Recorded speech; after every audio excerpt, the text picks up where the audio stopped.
All right, we'll stay with the developments around the SACP, and hopefully it's a better line now. Professor Ntsikelelo Breakfast, the acting director of the Center for Security, Peace and Conflict Resolution at the Nelson Mandela University, joins us live now. Prof, good evening to you, and thank you so much for your time. So it's been an issue that's been going on for quite some time, yet here we are.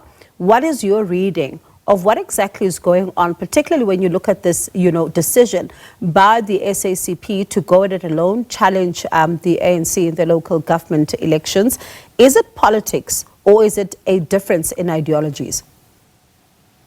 Bongi, where the ideological framing that holds together these alliance partners is the National Democratic Revolution. In my view, it's a socialist model of development, which is premised on two phases. It's called the two-stage theory, that you've got to have a time whereby the revolution is led by the bourgeoisie class while the working class is being made ready to take over. So the argument has always been the fact that there has been a slow pace of the second transition, meaning that the working class has not been benefiting from the National Democratic Revolution. But in the bigger scheme of things, I think the straw that broke the camel's back was the fact that the SACP at the moment has a limited footprint in the GNU. And let's face it, I don't think that the ANC stands a good chance of doing well in the upcoming local government election with the Communist Party and without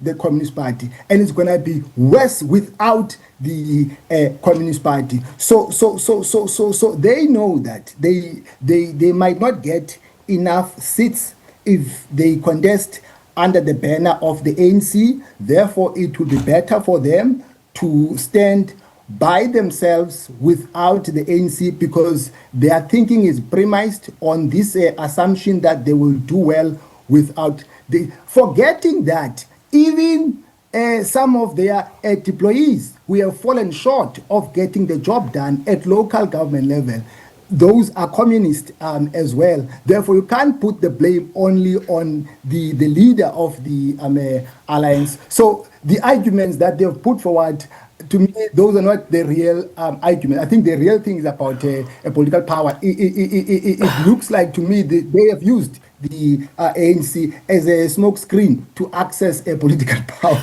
So how does it all play out then? Because just a short while ago, speaking to the spokesperson in Mandela, he says that we can't suggest that because there's so much going on and they're going to go at it alone, that there's now they're going to leave the alliance. They're still committed to the work of the alliance, the program of the alliance, but at the same time, they are not happy. Does it make sense to you? No, it doesn't. Why would you want to walk out of the alliance, or why would you want to jump ship, or why would you want to stand by yourself when your alliance partner is on the back foot? But when your alliance partner was hegemonic in the political landscape, you made a decision that you want to swell the ranks. What happened to that a decision that they want to swell the ranks of the ANC? Now, it's no longer about the swelling of the ranks. It's about them standing on their own. So, you can't have it both ways. I think, it's quite clear they can see that the ANC is on the back foot, and therefore they want to stand on the... But the elephant in the room is the fact that who's going to fund them? You don't win elections by having a good message. You have to have money, and the working class environment is fragmented, because even the EFF, I can argue, is also a vanguard, is also a communist party. Therefore, it will contest the same constituency, the same space. So the votes of the working class are going to be split. So it's not like they stand a good chance of doing well in the upcoming local government elections. Is this the end of the alliance? In my view, my answer is going to be straightforward.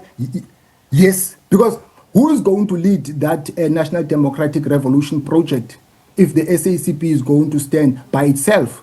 You can't wear two caps. Yes, under the current circumstances, you can if you have a leader.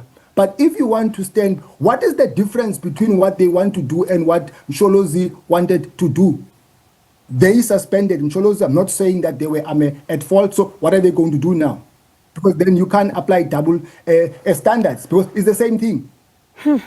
So At the same time, the SACP says that when you look at the developments around Gwede not being part of the Central Committee, it says that for them, this was a constitutional matter and he was probably busy, not able to attend to some of the meetings and all of that. There's nothing sinister, nothing untoward going on there. And those who are probably looking at it through the lens of this decision, around the upcoming local government elections may be mistaken. Are they?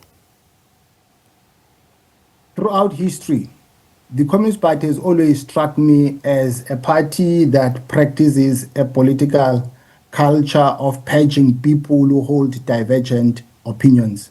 A case in point is the build-up to the 2007 elective conference of the ANC. People who held different views, they were elbowed, they were purged. So this is a purge. I don't think that they've decided to let go of Uncle Gwede because he wasn't attending meetings. I don't think that is the real reason. The fact of the matter is Uncle Gwede is wearing two caps. On the one hand, he is the chairperson of the ANC. On the other hand, he is also part of the top structure of the Communist Party. Therefore, they see that as a conflict of interest that maybe, I think there are some trust issues, but it's not about the fact that he has not been attending meetings of late.